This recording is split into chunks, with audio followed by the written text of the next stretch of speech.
kembali lagi bersama Podcast Duras. Pada podcast kali ini, aku akan mewawancarai salah satu guru dari SMP Negeri 210 Jakarta.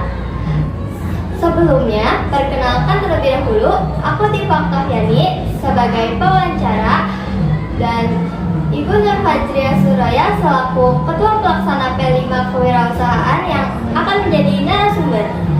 Hai Bu Cahya. Halo Diva.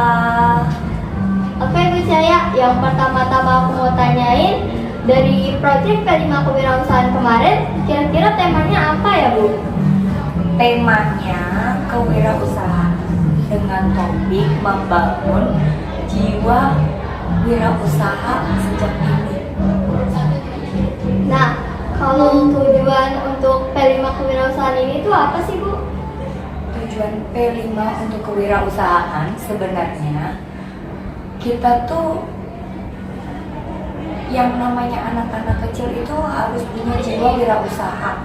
Nah, gimana caranya dia itu mengenal? Nah, kita terapkan nih di proyek P5 ini biar mereka itu terbangun menjadi wirausahawan kecil yang dimana itu mereka akan sukses di kemudian harinya dengan cara yang benar, tahapannya yang benar seperti apa.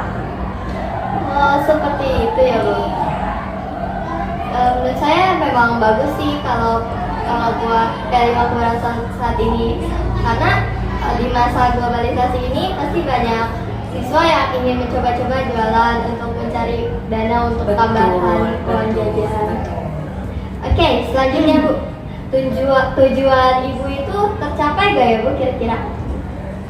Dari hasil proyek kemarin, alhamdulillah anak-anak udah bisa yang namanya itu berwirausaha ya.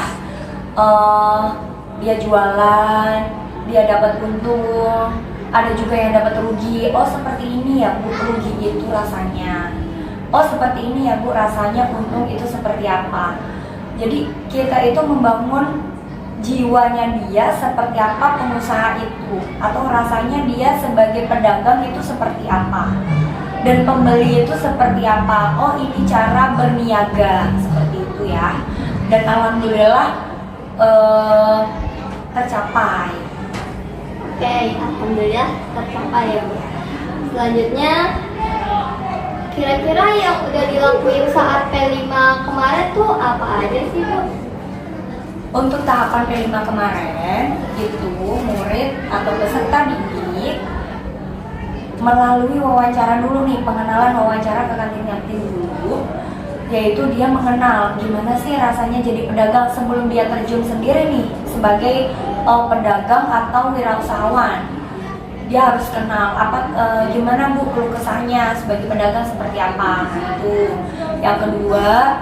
Terus materi wirausaha itu seperti apa, mengenal juga usaha-usaha yang sejak dini yang bisa aku lakuin itu apa aja.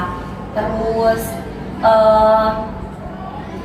kira-kira nih modalku berapa ya untuk jualan ini ya. Nah itu mereka juga berhitung gimana kalau kita caranya itu promosi seperti apa ya. Nah itu juga penting peserta didik tahu gimana caranya kita itu jualan kita atau kita sebagai wirausahawan itu sukses. Jadi harus persiapkan itu yang namanya pengen jualan apa dulu, niatnya apa dulu nih, pengen jualan apa dulu, kira-kira konsumennya targetnya apa dulu. Kalau udah dapet, nah terus modalnya kira-kira berapa, dihitung-hitung. Oh sekian. Terus habis itu kalau kita promosiin nih biar dagangan kita laku seperti apa, promosi open order ya kan.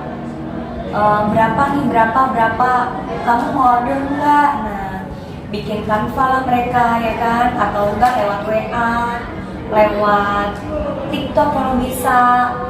Dia bikin itu produknya melalui video, kira-kira apa kekurangannya, seperti itu. Jadi dari awal sampai akhir kemarin proyek penjualan, oh ternyata saya untung Bu, ternyata saya rugi Bu. Nah ini ada tahapannya, dia itu mengetahui sebagai wirausahawan seperti apa. Oke, terima kasih jawabannya Bu saya.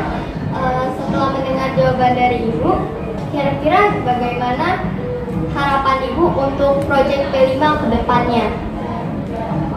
Proyek P5 ke depannya, semoga itu anak memang benar-benar tahu apa proyek yang harus kita lakukan. Terus tujuan proyeknya itu apa aja itu mereka harus tercapai, karena proyek P5 itu bermacam-macam temanya. Ya salah satunya kewirausahaan. Terus besok mengenal teknologi. Nah itu mereka juga harus bagaimana teknologi itu diapain, ternyata bisa dikombinasikan dengan apa aja. Nah itu mereka harus tahu tujuannya apa. Semoga aja sih Bu Jaya kedepannya itu tercapai dan anak-anak ngerti maksud dan tujuannya itu proyek. Seperti itu Diva. Seperti itu. Oke, terima kasih Bu Jaya. Saya rasa cukup pertanyaan dari saya. Oke teman-teman, segitu saja untuk podcast pada hari ini. Dadah sastra.